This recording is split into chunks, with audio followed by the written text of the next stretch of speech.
स्वागत है दोस्तों, एक बार पुनः आपका हमारे YouTube चैनल ऑनलाइन कोचिंग में डॉक्टर सुधीर सर में। दोस्तों, आज जिस शख्सियत को यहाँ पर आप देख रहे हैं, नम्रता लता, यह एक ऐसी एस्पिरेंट रही जिन्होंने अपने लक्ष्य को बहुत ही कम सीटों के बावजूद प्राप्त किया। जहाँ पर लोग 1 या 2 सीट मान करके अपने लक्ष्यों को छोड़ देते हैं, नम्रता जी ने संगीत में असिस्टेंट प्रोफेसर बनने का सौभाग्य बड़े ही कम उम्र में प्राप्त किया है। प्रारंभ से ही इनका संगीत के प्रति लगाव, इनका समर्पण, इनकी साधना शुरू से और राग रागिनियों से इस तरह का इनका लगाव रहा कि इन्होंने अपने उस लक्ष्य को प्राप्त कर लिया जिसका सपना इन्होंने बचपन से संजोया था। नम्रता जी आज असिस्टेंट प्रोफेसर बन गई है। इससे पूर्व मैं आपको बता दूं कि इनका चयन टीजीटी में संगीत शिक्षिका के पद पर हो चुका था, लेकिन विराम और पड़ाव इनके मनोमस्तिष्क में कहीं नहीं था, शिथिलता इनके मनोमस्तिष्क में कहीं नहीं थी। इनका लक्ष्य था असिस्टेंट प्रोफेसर बनना और इन्होंने अपनी प्रतिबद्धता के बल पर इसको हासिल किया है। नम्रता जी बधाई के पात्र हैं। बहुत ही कम उम्र में इन्होंने इस मुकाम को हासिल किया है। नम्रता जी, हम जानना चाहेंगे कि किस तरह से आपने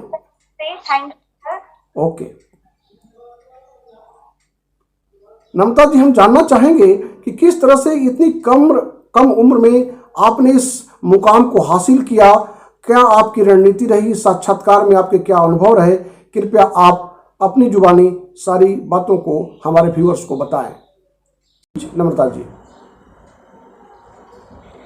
सर, मैंने संगीत विषय से मुझे शुरू से ही, बचपन से ही लगाव था और मैंने प्रारंभ से ही, शुरू से ही इसे अपने सब्जेक्ट के तौर पे चुना और मैंने ग्रेजुएशन किया, मास्टर किया, फिर नेट क्वालिफाई किया, फिर मैं एलिजिबल हुई असिस्टेंट प्रोफेसर बनने के लिए। सब्जेक्ट तो मैंने सेल्फ स्टडी किया है, मैंने कहीं कोचिंग इंस्टीट्यूट तो की है नहीं, और मैंने जो भी किया सर सेल्फ स्टडी ही किया है। सब्जेक्ट जीके में मैंने सर ऑनलाइन हेल्प ली सर, मैंने आपकी भी हेल्प ली, आपसे ही बात होती थी सर, मैंने आपसे उसमें काफी मिला। और साक्षात्कार में आपका अनुभव कैसा रहा? साक्षात्कार का प्रिपरेशन आपने कैसे किया? साक्षात्कार बोर्ड के मेंबर्स का रवैया कैसा रहा? आप अपने अनुभव को शेयर करें नम्रता। सर, साक्षात्कार का अनुभव मेरा बहुत अच्छा रहा। वेरिफिकेशन में किसी भी प्रकार की कोई दिक्कत नहीं आई और इंटरव्यू में भी किसी प्रकार की कोई समस्या, दिक्कत नहीं आई। जब मैं एंट्री की इंटरव्यू रूम में, तो उन्होंने सबसे पहले बैठने को बोला, तो मैंने थैंक यू बोलकर मैं वहां बैठी। उसके बाद उन्होंने मुझसे मेरे हाई स्कूल और इंटर के मुझसे रोल नंबर पूछे। मैंने वो बताया। आपने तो मुझे गाइड किया था पहले से, तो मैं वो सब पहले से प्रिपेयर थी। तो उसके बाद फिर उन्होंने 10th से लेकर पोस्ट ग्रेजुएशन तक उन्होंने मेरे परसेंटेज पूछे। फिर मेरी एक्स्ट्रा क्वालिफिकेशन क्या है, जैसे मैंने बीएड की कर रखा है एक्स्ट्रा में और संगीत प्रभाकर कर रखा है, तो ये एक्स्ट्रा क्वालिफिकेशन उन्होंने पूछी। उसके बाद फिर मुझे वहां पे बोला गया कि आप जो तैयार करके आए हैं आप वो सुनाइए। तो वहां पे व्यवस्था थी सर पहले से ही, वहां पे गायन के लिए जो भी अलग से, तो वहां पे बैठ के मैंने गाया। मैं जो राग मैंने प्रिपेयर कर किया था, मैंने उसको गाया वहां पे। उसके बाद सर जो बने रागों से बने, उसके बाद उन्होंने मुझसे ध्रुपद और ख्याल के बीच में फर्क पूछा, वो मैंने बताया। उसके बाद एक एक्सपर्ट उसमें से उन्होंने पूछा कि ध्रुपद के प्रसिद्ध गायक के बारे में आप बताइए। तो मेरे दिमाग में उस समय बुदेजा बंधु जी का नाम था, तो मैंने वो बताया। उसके बाद 2-3 नाम मैंने और बताए ध्रुपद गायक के। फिर ताल से रिलेटेड क्वेश्चन थे, दो ताल से रिलेटेड क्वेश्चन हुए थे। इसी तरह मुझसे जितने भी सवाल हुए वो सब्जेक्ट से रिलेटेड हुए थे। अच्छा, तो आप वहां पे कॉन्फिडेंट थी नम्रता पूरी तरह से? कहीं कोई दिक्कत आपको नहीं? सहजता के साथ आपने जवाब दिया?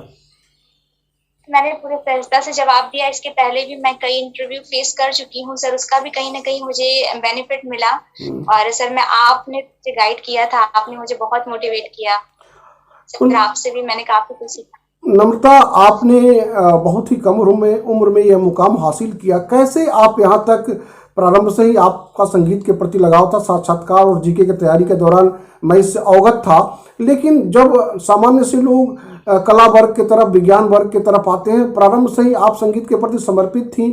आप आने वाले एस्पिरेंट्स को बताएं कि कैसे संगीत विषय में लेकर सीटों को लेकर के कि बहुत कम सीट आती है, लोग नहीं फॉर्म फिलअप करते हैं, क्या आपकी क्या राय होगी आने वाले एस्पिरेंट्स को कि कैसे वे पढ़ें या किस तरह से अपने आप को समर्पित करें जिससे कि वो इस मुकाम को हासिल करें, क्योंकि आपकी यह उपलब्धि आने वाले लोगों के लिए प्रेरणास्पद होगी, प्रेरणादायी होगी। नम्रता प्लीज। सर मैं यही कहना चाहूंगी कि सर सबसे पहले तो आपको अपने सब्जेक्ट पे पूरी कमांड होनी चाहिए और आपको अपने पे भरोसा होना चाहिए कि आप कर सकते हैं। और दूसरी बात सर, कभी आप सीटों को दिमाग में नहीं रखना चाहिए कि 1 सीट है या 2 सीट है। आपको अपने पे भरोसा होना चाहिए और बस उसी को ध्यान में रखते आप आगे बढ़िए और तैयारी करिए। हाँ, सीटों को लेकर के बहुत ज्यादा ये नहीं लगना है प्रेशर की सीट कम है। हाँ, जैसे कि आपने हासिल किया, निश्चित नम्रता आपकी ये जो उपलब्धि है अनुपम है, बहुत ही शानदार है। एक बार पुनः आपको ढेर सारी बधाई और शुभकामनाएं। आप भविष्य में और अच्छा करें। आप हमारे बिचाई, हमारे व्यूअर्स को अपनी बातों से अवगत कराया। एक बार पुनः आपको ढेर सारा धन्यवाद। Thank you sir. नमस्ते।